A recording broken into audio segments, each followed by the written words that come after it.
Uy, Diyos mio.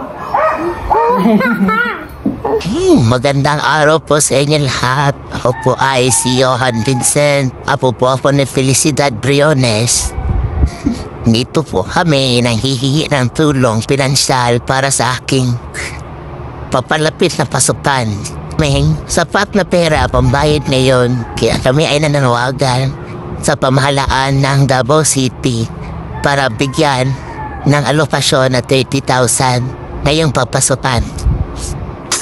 Yan, pumukulugin, Irwin, ay Irwin, pakitain.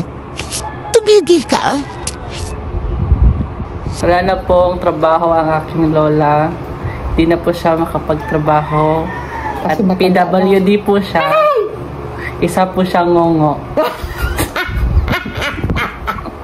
Bad ka! Uy, dapat magtangka. Ano mo, ganun ka. Sige na. Tumigil ka! Sige, sige na. Ngongo mo. Oo. Sira ka talaga. Sige na, ako po ni Bendot. Ay, sasabo ka ba sa tamad? Ha?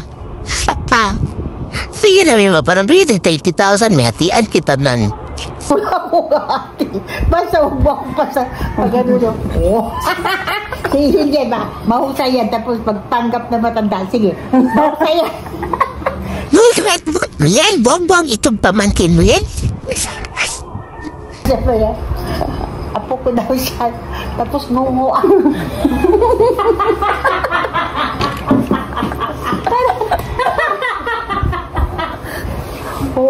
Ngungo.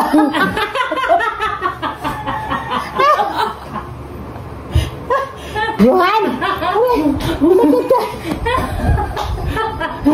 Ay, mahawag. Isa ka diyaman.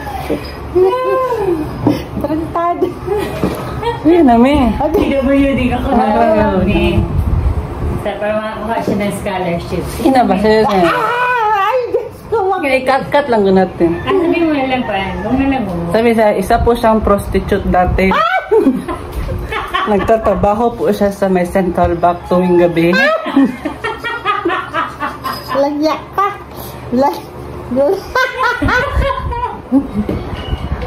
Word is queen ka mo. Briones niya sila, niloloko ako na po mo. Bakit?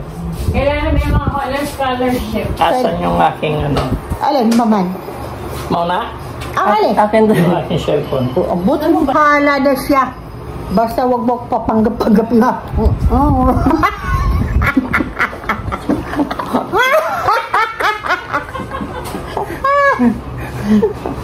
Ay, hawa ko kayo. Hawa ko kayo. Hawa ko kayo.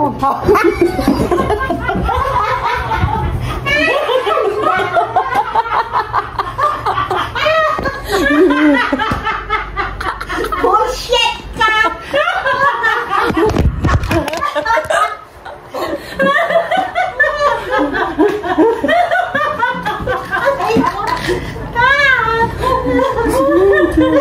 Nakainis sila. Bullshit ka!